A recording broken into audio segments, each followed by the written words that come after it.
é como se fosse um reset. É um reset, é um botão de reset para o Brasil começar de novo.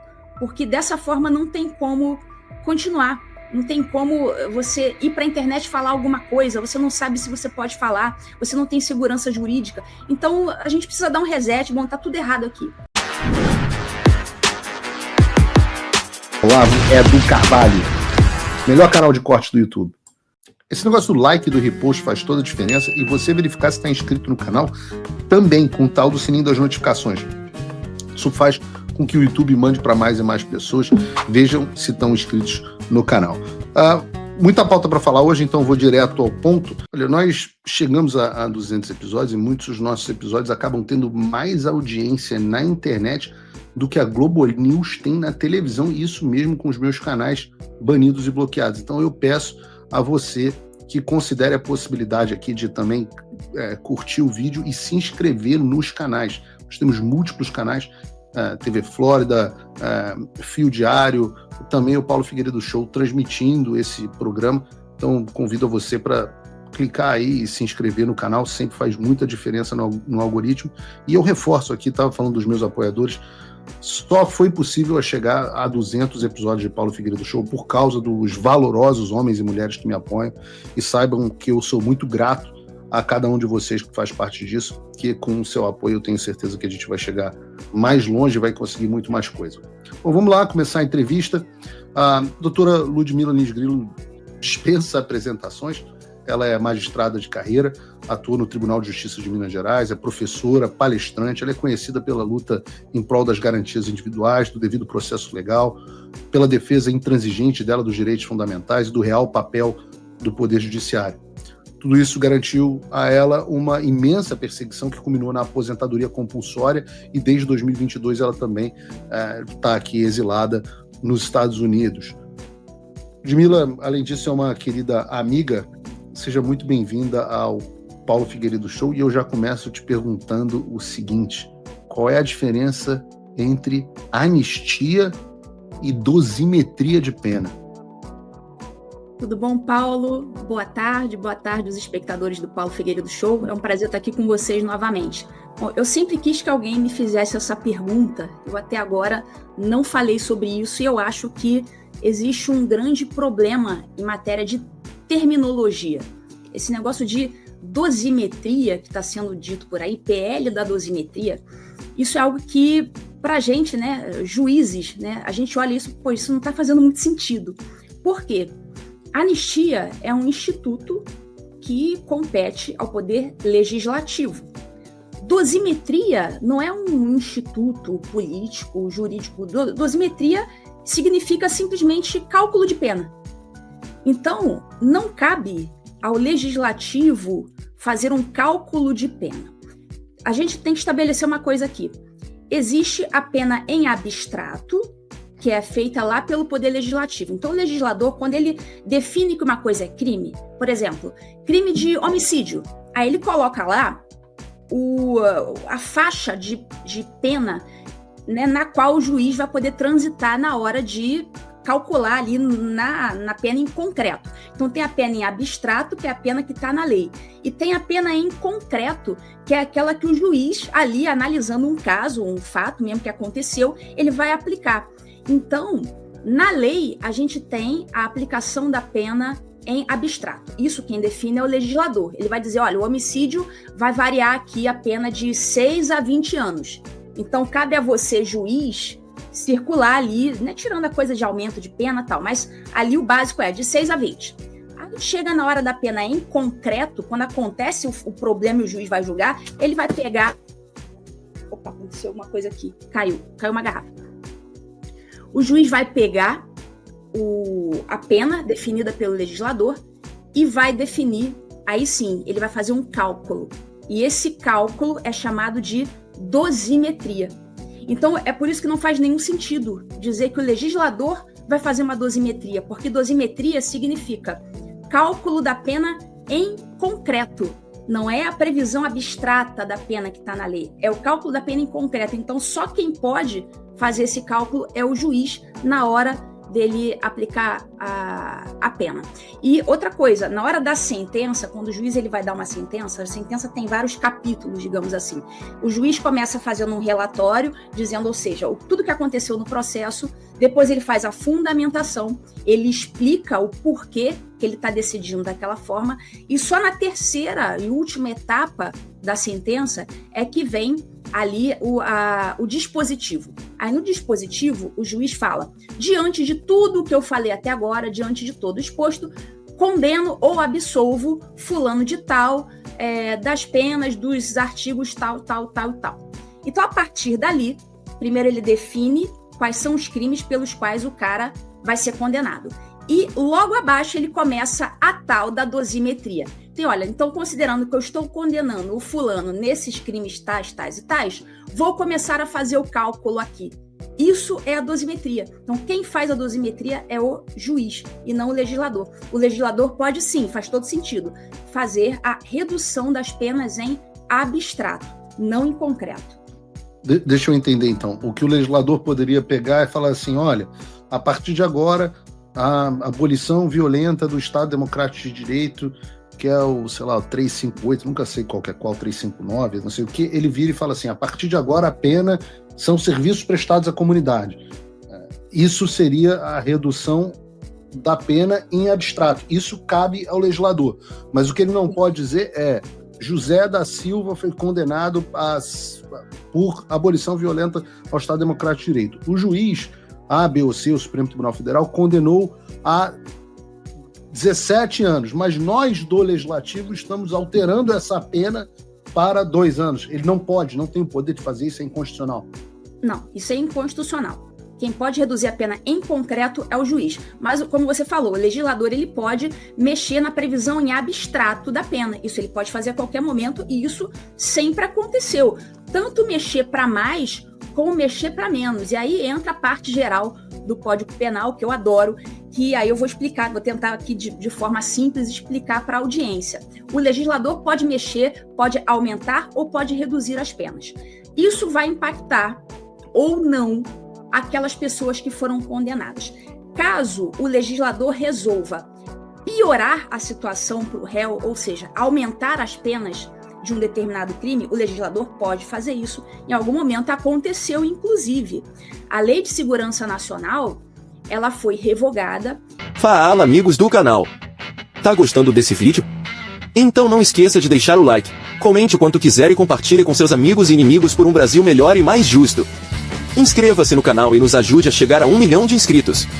Não saia daí que o melhor desse vídeo ainda está por vir. Melhor canal de corte do YouTube. E no seu lugar entraram esses crimes aí contra o Estado Democrático de Direito. Foi uma substituição assim, eles pegaram a Lei de Segurança Nacional, deixaram de lado e substituíram por esses novos crimes. Esses novos crimes que estão substituindo, eles são de pena maior, ou seja, eles pioram a situação do sujeito, que é o que a gente chama no direito penal de novatio legis impégios, ou seja, em prejuízo do réu. Então, quando essa lei nova ela vem em prejuízo do réu, por exemplo, aumentando as penas, essa lei nova não pode retroagir para piorar a situação do réu. O réu ele vai ficar com aquela situação da época da qual ele cometeu o crime, que era uma época melhor para ele. A lei era melhor para ele, a lei da época. Entretanto, se acontecer o contrário, se o legislador mudar a lei para melhorar a situação do réu, isso é chamado novatio legis in melius, ou seja, melhora a situação do réu. Então, nesse caso, como a lei beneficia o réu, a lei nova, só nesse caso a lei pode retroagir para alcançar as situações anteriores. No caso do Daniel Silveira, por exemplo, ele foi condenado com base na Lei de Segurança Nacional ainda, porque na época ainda estava em vigor e era uma lei melhor para ele. Então ele não foi prejudicado com esses novos crimes contra a democracia que vieram depois no Código Penal. A lei nova não prejudicou o Daniel Silveira. Então, nesse caso, seria uma novatio legis in melius, que melhoraria a situação daquelas pessoas e, portanto, poderia retroagir para alcançar pessoas já condenadas, inclusive, em cumprimento de pena ou que ainda estão respondendo processo. Na hora da aplicação da pena vai ser respeitada o novo mínimo e máximo da escala penal. Então é isso que vai acontecer. Sabe o que eu gosto de conversar com você, Lud? Que você explica as coisas difíceis falando português. Você não fala aquele idioma particular que alguns advogados falam, que é uma coisa diferente do português, né? É um outro idioma muito próprio, cheio de tecnicidades, e no final das contas as pessoas que estão assistindo não entendem nada. Pelo que eu entendi, então, os parlamentares, o Congresso poderia modificar as penas gerais da lei e reduzir essas penas gerais, que daria aos réus a possibilidade de uma revisão de penas, mas essa revisão de penas teria que acontecer recorrendo ao próprio judiciário, não é isso? Exatamente. Eles vão mexer na lei em abstrato. Então, vão modificar o que a gente chama de escala penal. Se aquele crime tem pena de tanto a tanto, aí eles vão reduzir. Aí seria essa redução de pena em abstrato. Para eu entender de forma bem burra, eu roubei um pão. A pena do Código Penal de quem roubar um pão são 5 anos de prisão a 10. Eu fui condenado a 7. Aí mudou a legislação e passou a ser de 1 a 3 anos. Eu pegaria a nova lei, entraria com recurso no juiz e reduziria e pediria a redução da minha pena, e a decisão caberia ao juiz, não é automática. É isso mesmo, entendi. É isso mesmo. Ele pegaria a nova escala penal, aí, no exemplo que você deu aí de 1 a 3, por exemplo, e faria um novo cálculo de acordo com essa nova escala penal, uma vez que te beneficia. Mas não é isso que parece, que eu escuto que está sendo discutido lá na reunião do Aécio Neves com o Michel Temer, com o Paulinho da Força. Parece que o que eles estão querendo é reduzir a pena efetiva, concreta, dos condenados no 8 de janeiro, presidente Bolsonaro, e por aí vai. Isso? Não existe. Isso é constitucional? Não. Ele pegar e reduzir pena em concreto, se referir a um fato, esta pessoa, fulana de tal, CPF tal, vamos reduzir a pena desta pessoa para tal, isso não é possível fazer pelo Poder Legislativo. Só o E se for de um modo geral, para aqueles condenados naquele caso X ou naquele caso Y? Aí o Judiciário vai pegar esta lei e vai aplicar aos casos concretos, mas não existe legislativo modificando uma sentença ou um acórdão ou um voto de um ministro. Isso não existe. Isso é impossível. Tudo bem que no regime, hoje em dia, como o direito já foi pro saco, assim, eu não duvido de mais nada, mas eu só estou explicando de acordo com o direito que a gente aprendeu na faculdade, né? Seria impossível pensar nessa possibilidade. E a anistia, Lud? O que significa, o que é a anistia? Bom, a anistia é o esquecimento. O esquecimento da própria origem etimológica, né, da palavra. A amnesty, né, do grego. Né, amnesty do inglês, amnestia do grego. Então, vê que tem tudo o mesmo radical ali, de amnésia também. Né? A amnésia, né, significa o esquecimento. Então, é você esquecer as coisas, passar a limpo, e começar as coisas do zero.